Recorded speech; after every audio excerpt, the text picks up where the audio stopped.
What's up, world? My name's TJ. My dad Randy and I are here to talk about movies. So my family and I, we love nothing more than Friday nights making homemade pizza and watching movies. So we had this idea to create a new rating system for films based on pizza. So an average pizza has 8 slices. So we're going to judge these movies on a scale of 8. And we're going to create some amazing pizza too. So we're going to break these movies down, we're going to rate them, and we're going to compare them to other movies from the past that might have similar themes or maybe inspired these films that you might enjoy. So we hope you listen, we hope you stick around, and we hope you make some pizza yourself and enjoy the film.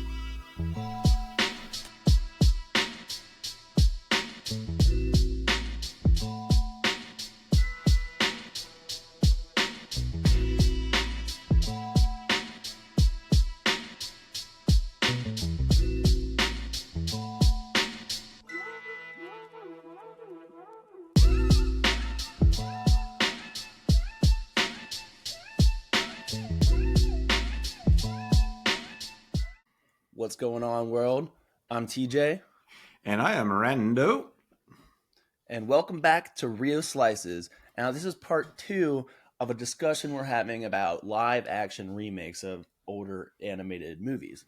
So we talked about Lilo and Stitch, and now Rando is going to take it away, and we're going to talk about How to Train Your Dragon. How to Train Your Dragon. All right, you led the last one, I lead this one. I'm loving it. Okay, first thing I will say is I'm comparing the live action remake to the original How to Train Your Dragon. I did not watch any of the movies in the franchise, so it is one-to-one comparison of those. And I'll be using so what do you think? Go ahead. Okay, yeah. Okay, we'll go. Okay. So I'm going to use your same, basically convention that you had from Lilo and Stitch. We're going to talk about why bother doing a remake? Number 2 is what they did right, what did they wrong, and then 3, how did it turn out? Is it worth seeing? Did they make it or not? And we'll do that. All right. Sounds good. So, what do you think the intention of this movie was? Okay, so I did some research because at first I thought it is almost like it's like a 1-for-1. So why do it? Why bother do it? The director supposedly said he wanted to protect the original spirit of the movie. The Universal Studios wanted a faithful but enhanced adaptation. So I think that of all the things I think about, there's various reasons for doing a remake. Introduce a new generation. But although it has a franchise, so it's not like it ever went away, I think that it's also to build on what they've got, right? They've got a base. They've been sustaining this with this, but then also to offer something new in terms of technology. And I'm going to talk, I think I'm going to talk a little bit more about that later, the technology. But then there's also this thing that I'm mixed on, cultural relevance, right? That's a reason to do it. So in the first one, they were all Vikings. In this one, they're more culturally diverse. Yeah. So I don't know. What was your thoughts on that? Yeah. That's one thing that kind of distracted me is that, because they're living on an isolated island that's supposedly in the middle of nowhere where they're trapped there and they're constantly getting chased by dragons. But then we have these new characters, multi-ethnic, multiple ethnicities and stuff. And it made me confused, how did these people get all the way to this little island? And if it's possible to leave, why wouldn't they just leave and pack up and go where they're not getting eaten by dragons on a weekly basis? And another thing that was confusing about that to me is because Hiccup's character looked exactly like his original character. Most of the characters were pretty similar. But then so it was distracting to me to see the same character but look way different. Also weird choice, they made one of the twins kind of overweight, but in the original they looked exactly like twins, so I thought that was just like boy girl twins.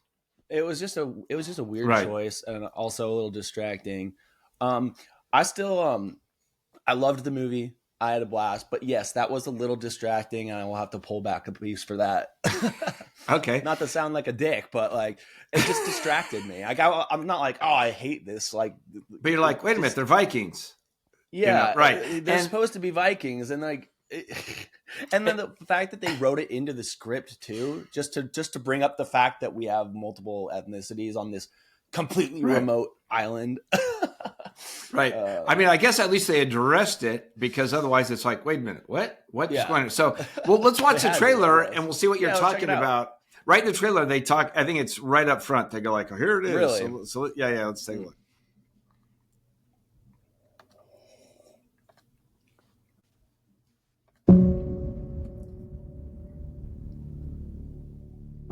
We're all descendants of the finest dragon fighters from everywhere the Vikings ever traveled to. Yeah, I didn't notice that they brought that up right in the... To all of our lands. Yeah, there it is, the explanation. And there she is. Yeah, all our lands, but then they're isolated, so... Yeah. Right. So, yeah, they do that right in the trailer. I will, because I'm a Viking. Hear that? I'm a Viking! Oh. I know. Ruh-roh. It's okay. I won't hurt you.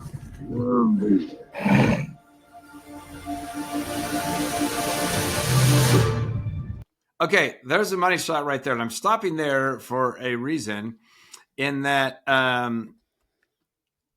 as I was reading stuff, they go, that was important for them to capture that. In the first movie, that connection has with the dragon.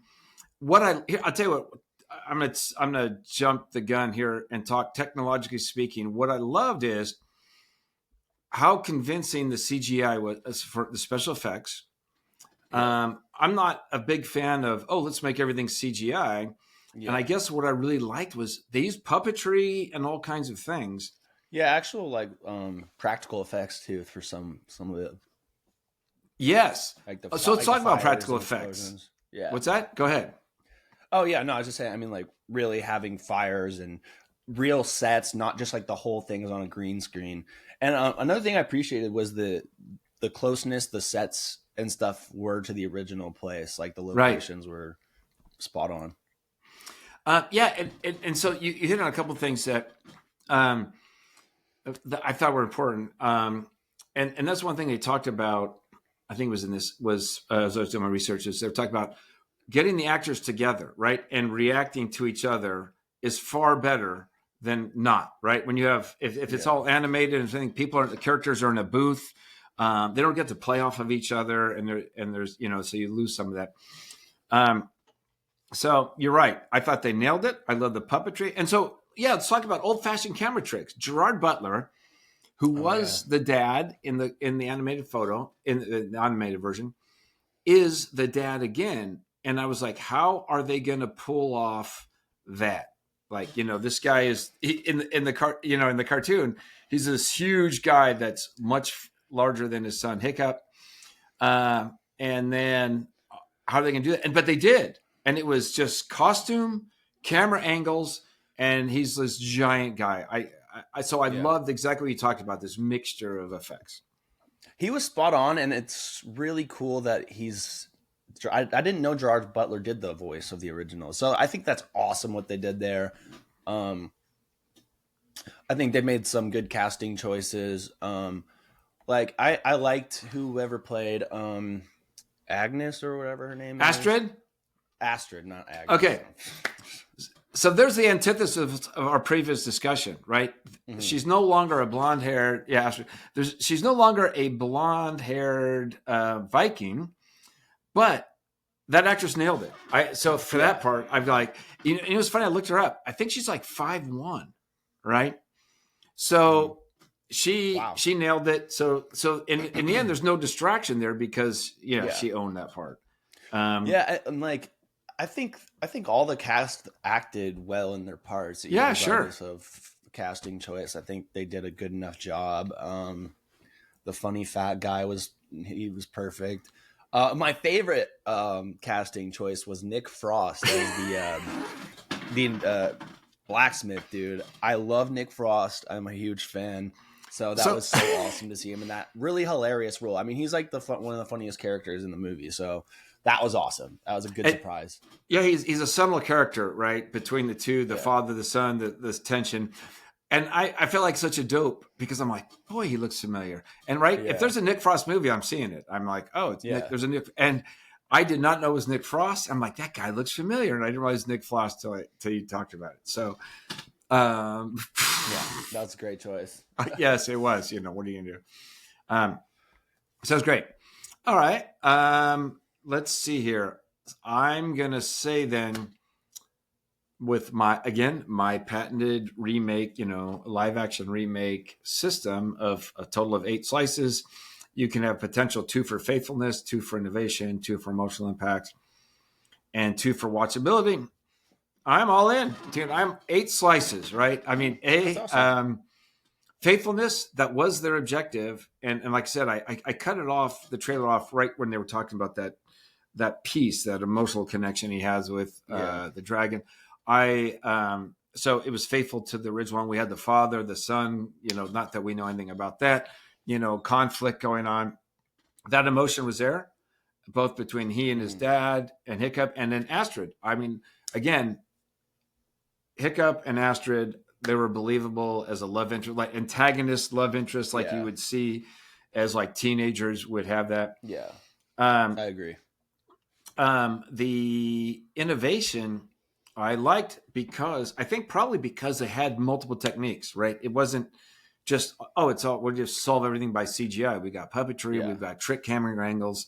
I love that they brought it up. In fact, at no point, I was wondering how they made him so huge, and that makes so much sense. And that's a classic technique. That was back to like Lord of the Rings and Harry Potter, and that's so much cooler than him just being animated completely or something, or like some weird computer.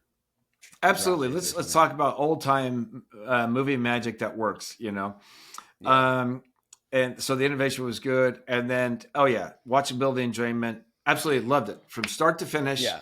I was thrilled. I was never distracted at all times. I'm like, he's flying on a dragon, right? I mean, at no point was I was like, this is so cheesy. The effects were very convincing. And they did a really good job blending it with the real life aspects and stuff.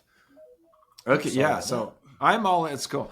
I'm all in on 8 slices. I love it. Go see it. So, how about you? What was your thought? I'd give it like a 7 out of 8 slices, only because, like I said, I was a little picky about some of the casting choices. That was because it distracted me and it kind of changed the narrative a little bit.